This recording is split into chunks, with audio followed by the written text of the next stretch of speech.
Hello, boys and girls and guys and gals. Welcome back to 9 Years in China with Teacher Kenny. We're going to tell a ghost story today, so I want you to enjoy it. And don't forget to watch my videos and subscribe, or I'll kill you. But as I spent my first few weeks in Huainan. It's summer. It's just, school's still a ways off from starting back.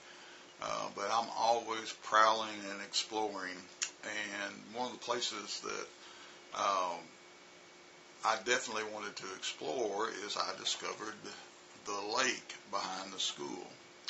And back behind the school, there's this kind of like a big watershed lake. It's nestled in between some mountains, and it's really, really pretty. And I've not seen people swimming there. They come in from one side, the city side, and I've seen them swimming. The water looked really clear and pretty. And I'm a southern boy. I'm from Arkansas, so my first thought is we got to go fishing. And I had a couple fishing poles from when I was in Fuyang. I made sure to buy something to fish with. And so it would be something for me and Mary to do. So one day I had mentioned to her that I wanted to go do some exploring and find the road that gets to the lake. And so I questioned a few people about it and whatnot, and I figured out the road that I had to take was in between the two schools that I taught at. My primary job was at the New Normal University, and then I had a small college just a little ways from my school that I also taught freshman and sophomore English majors at. And I really liked that little school. People were really, really good, not like my main school where I think everybody was a crook. But anyhow, in China, or I guess most places, colleges have, big, tall fences or walls or something for property lines. And where I was, it was no different.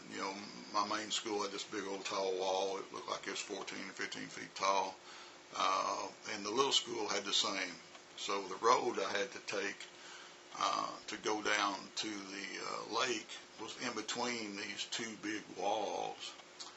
And now, give me just a second. I got to start the scary music as I tell this story, okay?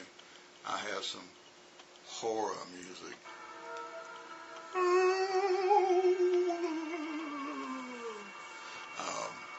Listen to that. So anyhow, I tell Mary that I got my fishing pole, and I had this little box of lures and whatnot. I just wanted to go look. I wanted to find out how to get to the lake. And later I found out you can crawl through a hole in the fence of the school and get to the lake faster, but I didn't know that at the time. So I take off on my bicycle, and I'm going down this. There's a small grade going down to the end of the property. And I said, well, this is my road. I'm going to turn on my road and see where it goes. Okay, I'm going to see where it goes. This music is scary. Oh my God! Oh my God! So anyhow, I'm taking off, and the property's probably, it's more than a quarter of a mile. A little more than a quarter of a mile deep, the property. The schools are pretty big, and maybe not half a mile, but anyhow, pretty big, long ways. And I'm taking off, and I'm going down, and I get to near the end where I have some crossroads, because I knew back behind the schools people lived and farmed up next to the mountains, and I knew people lived there, so that was their main way in and out. So I get near to the crossroads, and I'll come across this little old man, and he's dressed in very rural attire, kind of like what you might see in some of the movies even. I mean, he looked very traditional rural China. Had that look. He's probably about 70. You know, he was old, but not ancient old. And and he's looking. He sees my fishing pole, and I said, "Yeah, oh, well, what you want? Dao Yu, Nabian, who?" And my Chinese was really terrible, you know, back then especially. But he understood that I wanted to go fishing at the lake, and so I tried to have this brief conversation with him, and he was pointing that you got to go down the hill and Zhuosho left turn. I could understand a little bit of what he was saying, pretty much, you know. And so anyhow, shishia, Heidojian, see you later. And so I start to go off on my little journey. Of course, the little man, he was walking back out from the school, or back out toward the road where I come in. So I say goodbye, and I ride less than 30 yards, 25, 30 yards tops, and something made me turn around. I guess as I got to the intersection, I turned around. That little old man is gone. Where did he go? Remember, we're in between these big, tall walls made of brick, and my little old man disappeared. So I go, and I turn around, and I start just looking. I said, where did he go? I'm looking for, is there a secret door? Is there a hole in the ground? What's going on here? And I'm getting kind of edgy about this, because I drive halfway back to the road, and I can't find any evidence where this man could have disappeared. And he's not a spider monkey. He can't climb a brick wall. He's not Bruce Lee or anybody. He can't jump that high. And I'm just like, the only thing I can think of is I had talked to a ghost. Ghost.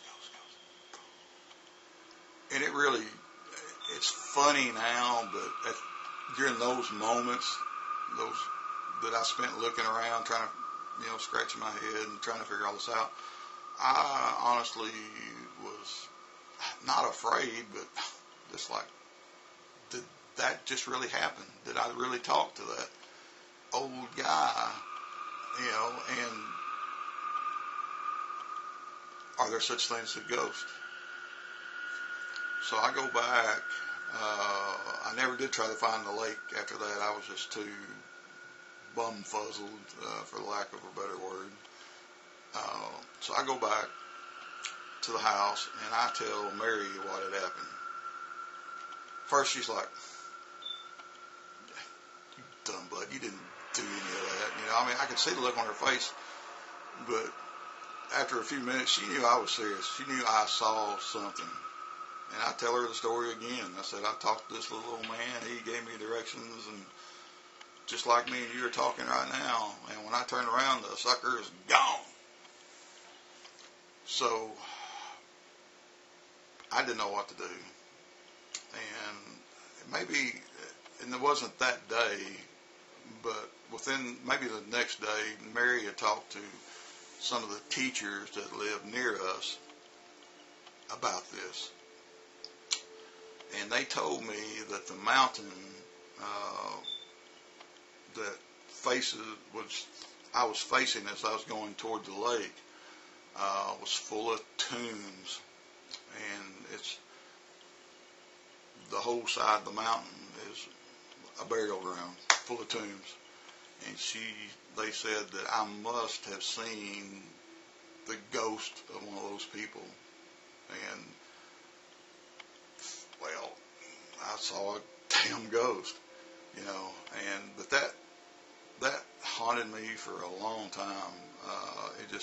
You're not supposed to have things like that happen, you know.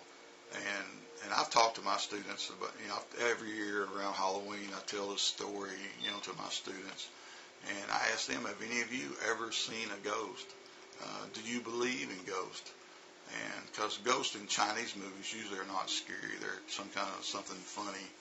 And I've had a couple of them tell me they thought they saw something before. So anyhow, I wanted to share this little story with you and let you know that at least once, I think I did, I saw a ghost. Maybe I'll get a place on TV someday and I can tell my story. But don't forget, watch, subscribe to my channel, and we'll have something else coming soon. Okay? So you have a good day, and I hope you enjoyed this little tale. All right? So bye-bye. Take care.